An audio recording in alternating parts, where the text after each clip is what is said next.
nous avons fait l'objet. Alors, il y a une enquête de temps en temps de la Cour régionale des comptes sur les différentes institutions. Il s'avère que, en ce qui nous concerne, c'était dans un cadre un petit peu plus large parce que la Cour des comptes, donc nationale, a missionné les cours régionales des comptes pour s'intéresser notamment au volet RH, ressources humaines des communautés de communes. Et que dans ce cadre, Max a fait l'objet d'une investigation. Alors, comment vous dire ça C'est pas le rapport est très équilibré. Le rapport est d'autant plus équilibré si on se compare à d'autres intercommunalités. Bon. Donc, sur ce rapport de la CRC, bon, vous le verrez, hein, au début, il y a un petit résumé. On va faire simple. Il y a 8 observations qui nous ont été faites, 5 qui ont déjà été traitées et 3 qui sont en cours de traitement. Juste quelques focus particuliers. En ce qui concerne les finances, je pense que l'audit ne fait que confirmer ce que nous savions par ailleurs, c'est que l'avenir financier de Max est relativement serein.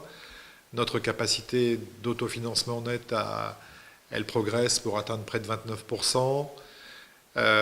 Nous avons réalisé des investissements importants, plus de 40 millions d'euros, vous le voyez, sur 2011-2014. Et puis, puisqu'il n'y a pas de mal à se faire du bien, sinon personne ne le fera à ma place, des dépenses qui sont financées à 80% par des recettes définitives composées notamment de l'autofinancement que nous avons dégagé. Donc c'est pas trop mal. Et puis tout ça, en gardant en perspective que notre capacité d'autofinancement reste toujours inférieure à 5 années, et que la moyenne nationale étant à 6,5, on peut considérer que c'est plutôt une bonne chose. Sur l'urbanisme, on peut dire que globalement, la Cour nous a donné un satisfecit, notamment en ce qui concerne la consommation d'espace, telle que nous entendons la maîtriser à travers le SCOT notamment. Deux petits warnings, mais alors un qui s'explique et l'autre sur lequel on travaille. L'absentéisme.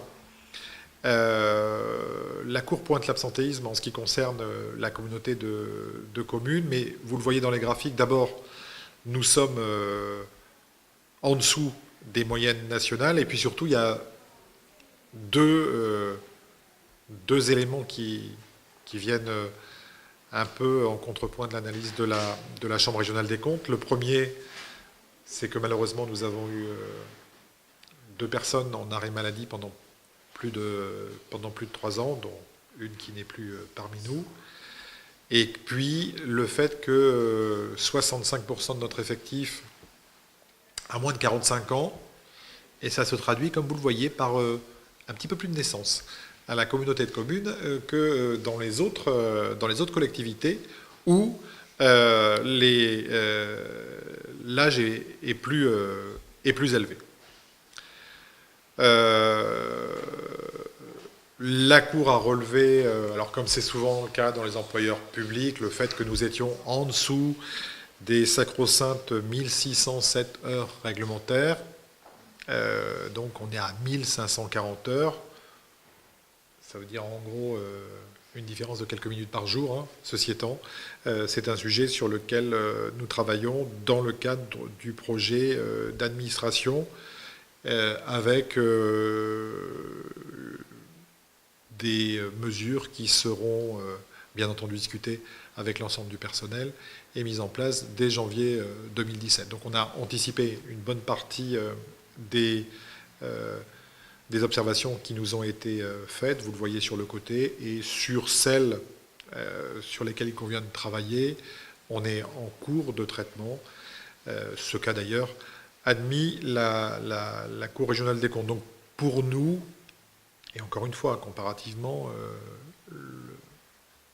ce rapport est un non-événement.